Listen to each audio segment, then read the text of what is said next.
Now, Chintan Research Foundation, the think tank of the Adani Group, celebrated its first Foundation Day in Delhi. The Chintan Research Foundation focuses on critical areas such as energy transition, climate change, economics and trade, as well as geopolitics and strategic affairs. The foundation aims to foster dialogue, strategy and impact in these fields. Former Niti Aayog CEO Amitabh Kant delivered the keynote address and praised the research efforts of CRF. The foundation event is a significant milestone as it marks the beginning of its operations and its commitment to engaging with key stakeholders in shaping policy and promoting India's role on the global stage.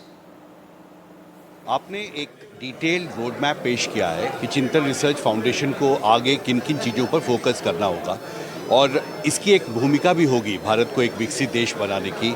आपने 3 objectives का mention किया है, क्या क्या आपको लगता है प्राथमिकता होनी चाहिए चिंतन रिसर्च फाउंडेशन? तो जैसे हमने बताया हमारी स्पीच में 3 फंडामेंटल चीज़ें जो खास चिंतन रिसर्च फाउंडेशन ध्यान रखेगी और एविडेंस बेस और रिसर्च करेगी, वो एक है अपने जियोपॉलिटिकल इश्यूज़ है कंट्री के लिए, कहाँ पर अपने नेबर्स के साथ कैसे अपने रिलेशंस रहेंगे, ट्रेड में कैसे रहेंगे, second on all the trade and economy के कैसे रहेगा, and third like we said on energy transition. ये 3-4 चीज़ों पे हमारा रिसर्च खास करके ध्यान देगा। और आपने कहा कि जो काम है उसको दिल्ली से बाहर ले जाना बहुत ज़रूरी है। India is a chorus of voices. जी, और मैंने इसलिए कहा क्योंकि मैं मानता हूँ कि इंडिया सिर्फ दिल्ली नहीं है। इंडिया रहती है अपने हार्टलैंड में, इंडिया रहती है रांची में, इंडिया रहती है भुवनेश्वर में, इंडिया रहती है नॉर्थ ईस्ट में, इंडिया रहती है सब जगह। So we are going to bring all those voices really into the mainstream. That's what we endeavour to do. और आपने एक महत्वपूर्ण बात कही कि अदानी चेयरमैन सर के सोच के बारे में, विजन के बारे में, कि growth must not be measured just by numbers, it is also important at how many lifes we have touched. तो इसको कैसे आगे बढ़ाना ज़रूरी है?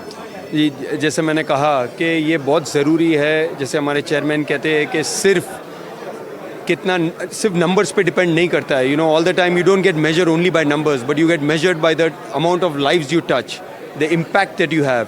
सो this is something that the Adani group endeavours to do. एक आखिरी सवाल, आपने प्रधानमंत्री का जो विजन है 2047 तक भारत को एक विकसित देश बनाने का, उसका भी आपने जिक्र किया है, उसको पर भी ध्यान देने की ज़रूरत है।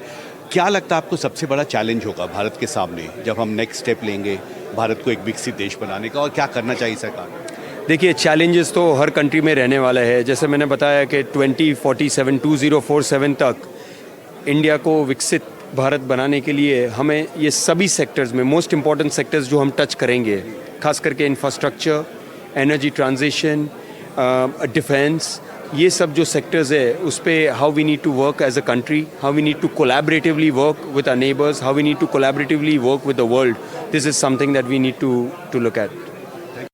मेरे साथ चिंतन रिसर्च फाउंडेशन के प्रेसिडेंट शिशिर प्रियदर्शी हैं। आपने अपने अभिभाषण में 3-4 महत्वपूर्ण बातें कही हैं, सेक्टर्स का जिक्र किया जिस पर आप फोकस करेंगे, क्लाइमेट चेंज, इंटरनेशनल रिलेशंस, और इसके साथ ही प्रणव अडानी ने कई महत्वपूर्ण बातें भी, कई सुझाव भी आपके सामने रखे हैं। सबसे मुझे लगता है महत्वपूर्ण ये बात है कि रिसर्च को दिल्ली बेस्ड नहीं रखना है, उसे ग्राउंड पर ले जाना है। ये कितना महत्वपूर्ण होगा चिंतन? बहुत शुक्रिया। देखिए, हम लोग जब स्टार्ट करते हैं कोई भी थिंक टैंक, तो ये लगता है कि वो दिल्ली में स्थापित हो, क्योंकि बेसिकली एक थिंक टैंक एक पब्लिक पॉलिसी बॉडी होती है, और पब्लिक पॉलिसी कहाँ बनती है? दिल्ली में बनती है। बट वास्तव में वो जो पब्लिक पॉलिसी है वो वो दिल्ली वालों से भी कहीं ज़्यादा जो हमारी एक आम जनता है, जो कि लोग हैं, जो कि देश के विभिन्न हिस्सों में रह रहे हैं, उनको कहीं ज़्यादा इफ़ेक्ट और इम्पैक्ट देती है।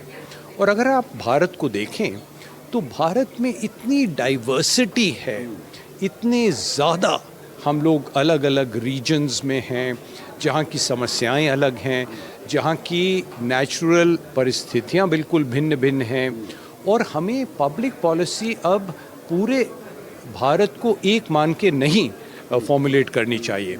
We must have public policy which is region specific, and therefore public policy which attempts to address the concerns जो कि different regions के हैं। तो हाँ, तो सबसे पहले तो ये है कि हमको एटलीस्ट अपनी सोच को और अपनी एविडेंस बेस्ड रिसर्च को भारत के हर कोने में ले जानी है। प्रणव अडानी ने यह भी कहा है कि policy is not abstract, it is personal. और अडानी ग्रुप के चेयरमैन ये बात कहते रहे हैं कि ग्रोथ जो है उसको सिर्फ नंबर से मेजर नहीं करना चाहिए, इससे भी हमको मेजर करना होगा कि how many lives we have touched. तो ये भी आपको लगता है महत्वपूर्ण? देखिए, ये तो प्रॉबेबली ये तो हम लोगों को अपना रोज़ का मंत्र बना लेना चाहिए कि वही काम देश के लिए उचित और आवश्यक होता है जो कि हर व्यक्ति को छुए।